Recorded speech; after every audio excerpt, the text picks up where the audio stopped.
Hello and thanks for watching today's video. I'm Alex. And I'm Lainey. And today we are going to discuss 6 simple habits to build wealth.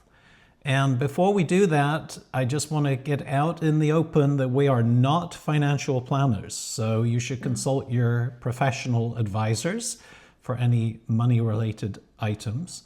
Also, if you're enjoying our videos, we would appreciate you subscribing and giving us a thumbs up and comment on anything that you have discovered to help you build wealth.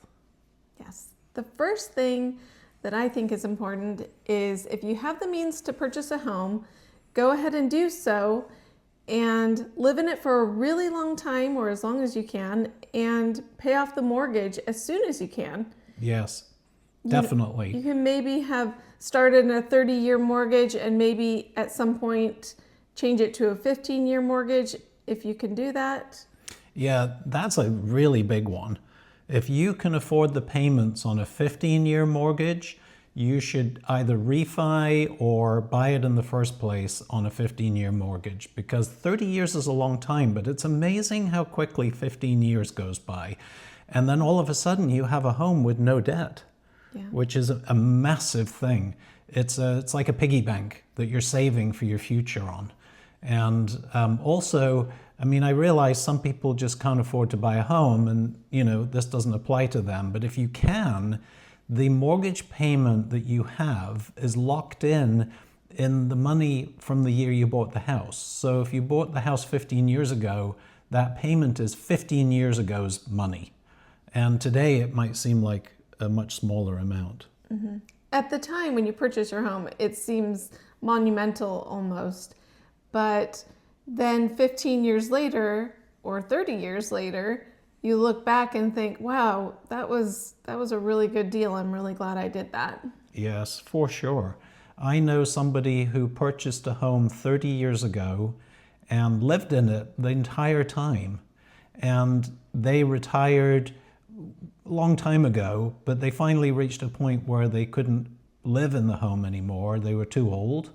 But the amount of money that home had appreciated is funding their rent in their final years. So it's a big deal. Mm-hmm. Yeah. The second item is don't waste your money on expensive car payments and changing your cars regularly.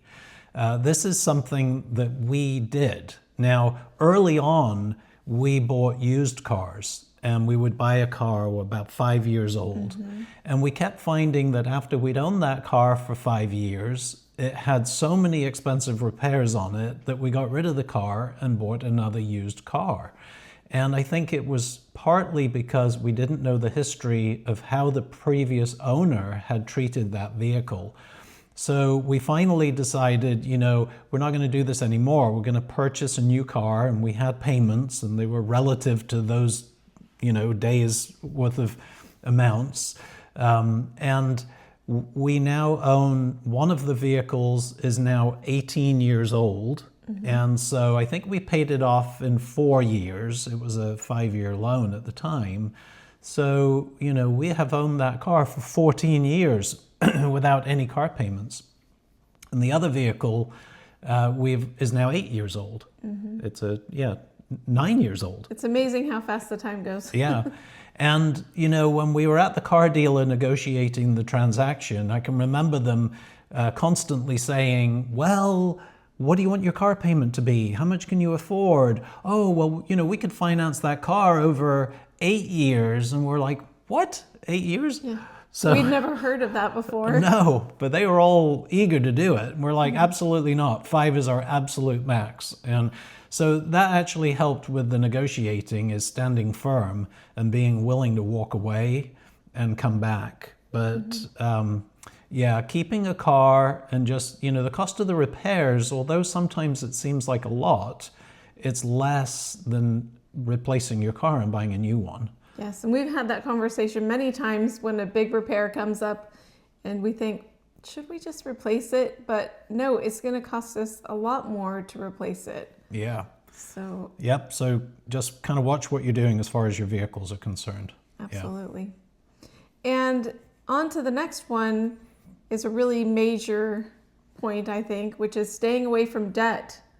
As most people know, the interest rates are absolutely astronomical, and it certainly isn't going to help you get, anywhere with your wealth when you've got massive payments on debt that you've accumulated. Right. So if you do have a car payment, try and pay it off as fast as you can, because we at one point we did have 2 car payments going simultaneously, and it was about $1,000 a month. It was painful. They were about $500 each, and boy, did it feel good when those payments went away. So Yes. the same applies to your credit cards. Get them paid off. Try to live, cash out of pocket. Yeah. Yeah, Which- it can be challenging. We definitely know Oh yeah, that. and we've done it too. So work hard to get those loans paid off as soon as you can. And then that kind of leads into the next item of building wealth, and that is have a budget and try as hard as you can to stick to that budget so that you have enforced savings in that budget, and you can start building towards paying off your debt, saving for your future, and living off as little as you can. Yeah. And that goes into the next item, which is live below your means.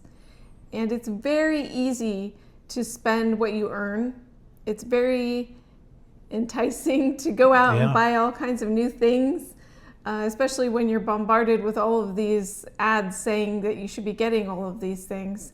And it's really important to look at yourself and what is important to you. Yep. And if that is retiring early, then put it in the bank and maybe try and stop looking at those Because ads if you can. you earn more money, you think, oh, buy a bigger house, get a bigger, more expensive car, but look at Warren Buffett. He still lives in the same house. I think he had goodness knows, 30, 40, 50 years ago or something crazy, and he's a billionaire.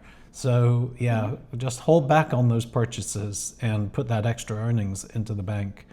And the final item is have an emergency fund, because life just happens and you're going to need it at some point. Something's going to happen.